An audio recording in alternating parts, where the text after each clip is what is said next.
तिसरा जो आहे तो म्हणजे क्रियापद.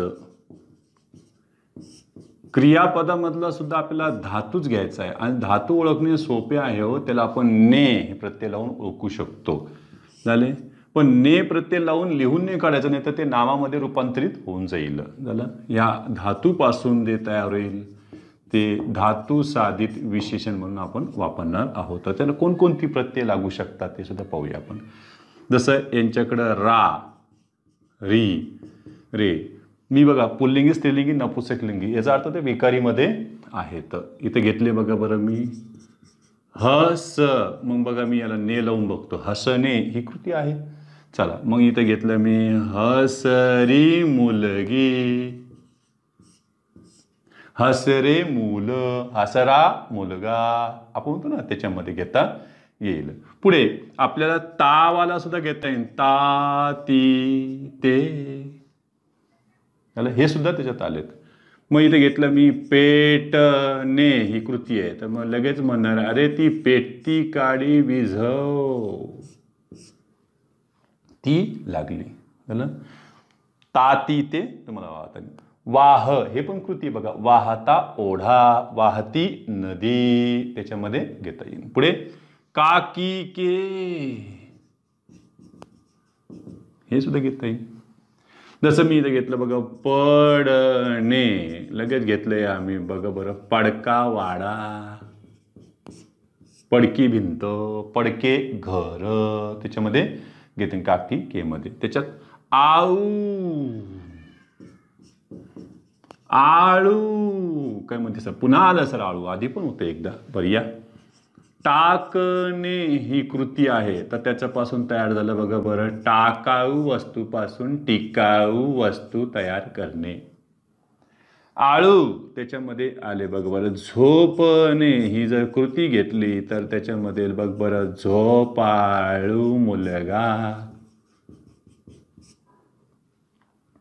आऊ झाले त्याच्यामध्ये आळू. पुढे येईन बघा इक, ईत, पण हे दीर्घ ई वाले आहेत, लक्षात ठेवायचे. इक, ईत हे प्रत्यय त्याच्यामध्ये इक लावले आपण त्याच्यामध्ये. लख, लख ही पण कृती आहे बघा. चक, चक कृती आहे की नाही बघ बरं. लख लखीत झाला होता तो वाडा, चकचकीत भांडे झालेत. झालं. त्याच्यात इक आले, ईत आले त्याच्यामध्ये येईल. जसं आता पडणे सर हे आत्ताच घेतलं होतं आपण. पडणे पडका वाडा, पडकी भिंत. आम्ही घेतलं बघ बरं पडीक जमीन. याच्यात इक, याच्यात ईत. इक, ईत दोन्ही त्यात आले. तर त्याच्यानंतर आळू आले. पुढे घेऊ शकतो आपण खोर. असतात ना काही जण भांडणे ही कृती आहे. तर त्याच्यात तुम्ही लगेच करताना भांडखोर. चिडणे असेल तर चिडखोर. त्याच्यात खोर घेता येईल. त्याच्यानंतर अनीय बघा बरं का हे दंत्यवर्ण न आहे. अनीय. आता त्याचं काय झालंय बघा बरं. आम्ही घेतलं इथं पूज हे धातू आहे. पूजने.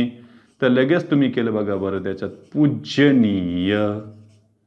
अनीय झालं त्याच्यात. झालं. हे न त्याच्यात यालंय. रम असेल तर रमणीय. त्याच्यात ते तुम्हाला घेता येईल. पुढे फक्त ई देखील यांच्याकडे आले. मग काही मध्ये ई कस काय आले सर हे बघा ना. मोडणे लगेच आमच्याकडे आली मोडी लिपी. ई त्याच्यामध्ये वापरता येईल. त्याच्यानंतर नारा आणि शेवटचं घेते ना आपल्याला ईव. जसं बोल काय म्हणते ना आम्ही बोलका पोपट आणला. तर बोलणारा पण पोपट असतो ना. बोलणारा पोपट. ईव मध्ये घेतलं बघा बरं आपण रेखने. त्याचं लगेच झालं बघ बरं रेखीव. भरणे भरीव.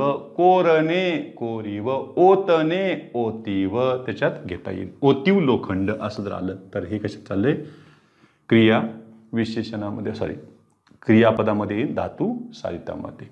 आणि शेवटचं येतंय डी बघा.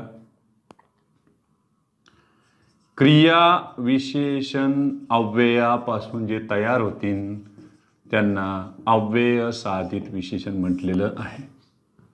यांच्याकडे प्रत्यय फार कमी आहे. ते एक आहे ईल, दुसरा आहे चा ची चे च्या, तिसरा आहे ला ली ले ल्या. एवढे आहे त्यांच्याकडे. जसं बघा वर, लगेच करू आपण. वरील उदाहरणे अभ्यासा. काय म्हणतील? वरचा मजला त्याचा रिकामा आहे. काय म्हणतील? वरली बोळ फार घाण आहे. तिने घेतलेत. मग वर असन तर तुम्ही खाली याला घेऊन देखील करा, मागे यालाही घेऊन करा, पुढे यालाही घेऊन करा. स्थलवाचकच सगळे. जसं खालीचं घेतलंय आम्ही खालील, मागे असन तर मागील, पुढे असन तर पुढील. या पद्धतीने तुम्ही पुढे नामे वापरू शकता. ही झाली विशेषणे, साधित विशेषण. बाकीचे भाग आपण उद्याच्या तासाला घेऊया. तोपर्यंत थांबूया.